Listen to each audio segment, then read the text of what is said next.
Marking सिर्फ मैंने short नेक के हिसाब से कर दूँ। ठीक है, एक बार इसको हम इस स्टाइल में काट रहे हैं। अब आप लोग सोचेंगे कि ऐसा क्यों किया है, ये किया है इसलिए इसके साथ ऐसे जुड़ेगा।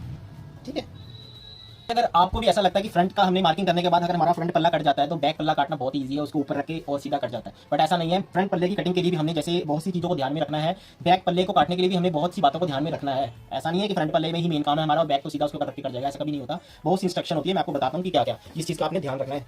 ठीक है, ये हम छोटे नेक की कटिंग कर रहे हैं। ठीक है, अब मैं आपको फ्रंट की बता देता हूँ। हमने छोटे नेक के लिए हमने स्लोप 1.25 इंच उतारा है आगे का डाउन। ठीक, अब हम काटेंगे बैक का पल्ला।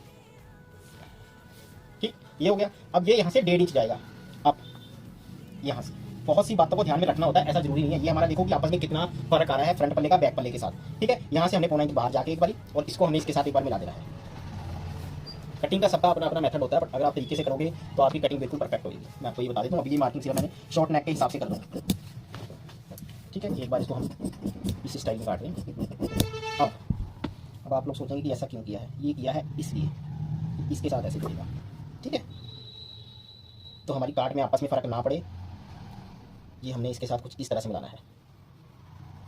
ठीक, यहाँ पे हमने बाद काटा है वो हम बाद में, क्योंकि ये पल्ला ना पीछे वाला इधर से बाहर को निकलता है। जब हम इसको ऐसे फोल्डिंग डाल के जोड़ेंगे ना तो ये पल्ला बाहर को आ जाएगा थोड़ा सा, पर टेंशन लेने की लोड़ नहीं है। आपने सीधा नहीं काटना इसको, क्योंकि बैक नेक भी हमारा टेढ़ा जाता है, वो मैं अभी बताऊंगा आपको। ठीक है, तो ये जिस हिसाब से मार्किंग करी है हमने, ये लगाई है मार्किंग यहाँ पे, यहाँ से आधा इंच देखो बाहर चला गया, बट कोई बात नहीं।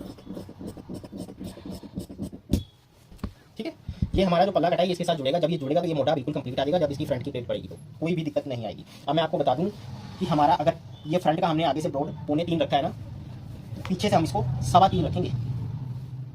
ठीक, पीछे से 3.25 रख के हमने इसका नेक उतारना है 2.5 या 3 इंच का, कोई बात नहीं। ये हमने ये उतार दिया, नेक शॉर्ट ये हमारा।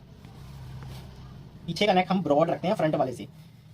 ये देखो आपस में इस नेक का कितना फर्क है, फ्रंट वाला यहाँ जुड़ेगा, बैक वाला आधा इंच बाहर चला गया। बट जब हम इसको चढ़ाएंगे ना, जो आधा इंच की कसर है वो यहाँ कसर पूरी हो जाएगी, तो ये आपकी फिटिंग बिल्कुल सही आएगी।